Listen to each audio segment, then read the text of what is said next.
Hello. After months of uncertainty, the unions have today reached an agreement to secure the future of the van factory in Luton.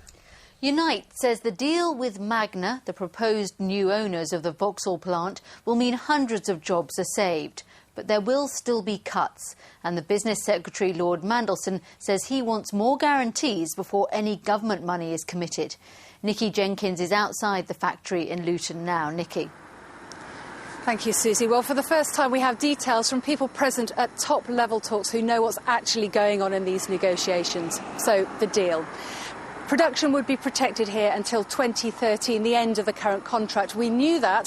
What is new is that the Magna people say they would actively search for a new product line. 600 jobs to go. It's not clear how they would divide up between here and Ellesmere Port, but much higher figures had been mooted, 1,200. The latest figure I had for Vauxhall vans is 350. This would be done without any compulsory redundancies and in return for improved work efficiency, including a 2-year pay deal. A pay freeze, I should say, a pay deal. So is it a done deal? This is a deal between the unions, the workforce and Magna. It is not a the finances. That still involves much lengthy negotiations involving 4 different countries, and the pressure is on really for the government to put their money where their mouth is. I need to be convinced that the terms and conditions for the financing will be of the sort and standard that the government expects when we put taxpayers' money into a company like this. We don't sign a blank cheque. We don't have a blank canvas on which the company can write anything it wants. And the figures we're talking about are, of course, big, hundreds of millions of pounds. And as Mr Mandelson said there, Lord Mandelson, they want those guarantees in place, first of all. He, though, paid massive compliments to the Vauxhall workforce today. He described them as the heroes of the whole deal. Their efficiencies, their productivity here in Luton is what has made this deal possible. Nikki, thank you very much. It's being claimed that children are being damaged mentally and physically by being held at an immigration detention centre in Bedfordshire. Medical experts want an urgent review of government policy. It follows a report on 24 children at the Yarl detention centre, which highlighted symptoms including depression. This report from our Home Affairs correspondent Sally Chidzoy. They are free to walk our streets for now, but this Ugandan family will never forget their incarceration at Yarl's Wood Detention Centre in Bedfordshire. The ordeal has affected their eldest son the most. British-born Ibrahim, who's 4, suffers from flashbacks, anxiety and bedwetting. My elder son Ibrahim, as we went into Yarl's Wood, he was asking questions. Who are these? Are these police officers? What are we doing here? Even up to now, he's really not in good position, especially when he sees the people putting on white and black. His always memory thinks about the detention centre, Yarl's Wood. I think it's not a detention centre. It is a prison, actually. It's not a detention centre for children. It's a prison. The couple, who are from Uganda, had lived in the UK for many years when they were suddenly detained. The family of 4 were held together at Yarl's Wood for 2.5 months. They say the way their eldest son has suffered will haunt them forever. If you'll be able to go to his bedroom, you see a lot of toys just to keep him busy so that he doesn't really get those bad memories, those flashbacks. When he sees like a police officer's van, he thinks they are really going to take us back to detention. The Children's Society pilot study of 24 children at Yarl's Wood found most had stress-related mental and physical health problems.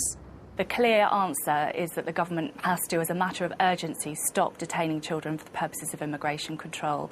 This is what's happening in countries, our international peers, countries like Australia, where they've moved away from detaining children to a system of community-based alternatives. And we want to see the government following that path and not lagging behind. Stephen Sentongo awaits a final decision on his family's future. The UK Border Agency says the report is out of date and that treating children with care and compassion is its priority. It says it's been praised many times for its children's facilities. Sally Chidzoy, BBC Look East. Well, earlier I spoke to David Wood, who's the Strategic Director of Criminality and Detention for the UK Border Agency. I put it to him that not only has this report criticised the detention of children at Yarl's Wood, but the issue was also raised by the Chief Inspector of Prisons, who said it remained a great concern. Let's be very clear why we detain children. We detain children as part of a family unit, so we don't split the family up. People who come to this country and claim asylum, we work through the asylum process. If they fail in their asylum claim, and the courts judge them to have failed, then they have to leave the country, and that's the legal position. The only reason we detain families is because they refuse to go voluntary once it's decided they're illegally in this country. If we didn't detain the families, bearing in mind these are families that have refused to leave the country, we would find ourselves in a position where we'd have to let them stay. But you must accept that detaining children is going to have a detrimental effect, maybe a very lasting detrimental effect on those young people. I suppose that's a case that can be made, but what I have to say to you is the average detention period for all families we detain is less than 14 days for the vast majority of them. It's 16 days overall. Some are detained longer, of course, but many are just detained a few days. We have a full healthcare provision at Yarl's Wood. We've got a paediatric nurses there. We've got mental health nurses and other nursing staff on 24 hours a day. We have a doctor in the centre every day. We have counselling service. We have welfare services, and we have independent social workers from the local authority. If at any stage they see the welfare or the health, mentally or physically, of a child is impaired, they bring that to our detention, then we immediately review detention. And I can tell you that every week we release children and families who we feel their welfare has not been well supported by their detention, perhaps when removal has been delayed. If you can release them if they are being impaired, why can't you just not put them in there in the first place and have an alternative option, like, for example, other countries do? Well, some countries do and some countries don't. A lot of countries are more draconian than us in their treatment of families and, indeed, immigration cases generally. We are pursuing alternatives to detention. We're trying everything we can and we're prepared to consider anything. But these are people who we've worked with constantly, who we've asked to remove the country, who we've offered financial assistance to leave the country, but they have refused to leave. David Wood, thank you very much. Thank you. There's anger among the region's MPs tonight over the handling of the expenses row. They've all received letters following an investigation into 5 years of expense claims.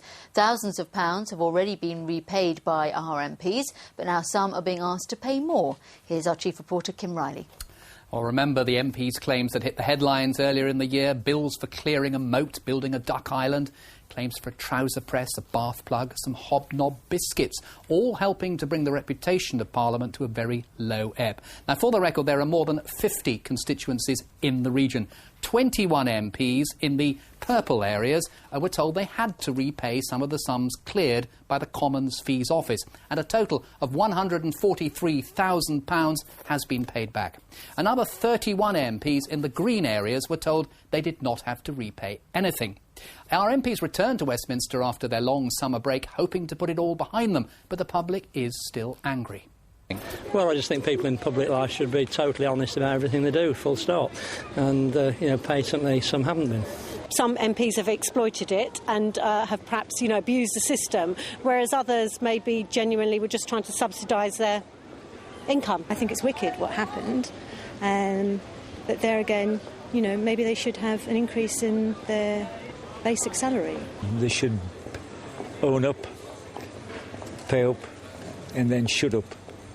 Well, MPs are angry over the new demands because regulations on what they could claim have been changed retrospectively. Conservative MP for Huntingdon, Jonathan Ginogly, has already repaid £25,000. He says he'll contest a new request that he repay sums claimed for gardening and cleaning. Andrew Lansley, MP for South Cambridge, is being asked to repay over £1,700. His colleague Eric Pickles, MP for Brentwood and Ongar, to repay a £300 cleaning bill. Labour MP for Northampton North, Sally Keeble, was told she'd overclaimed £270 on mortgage payments over 2 years. She told me she wouldn't contest it, she'd pay up rather than let the issue drag on. Well, Richard Spring, MP for Suffolk West, spoke for many MPs, describing the handling of the latest revelations as a shambles. Kim, thank you very much.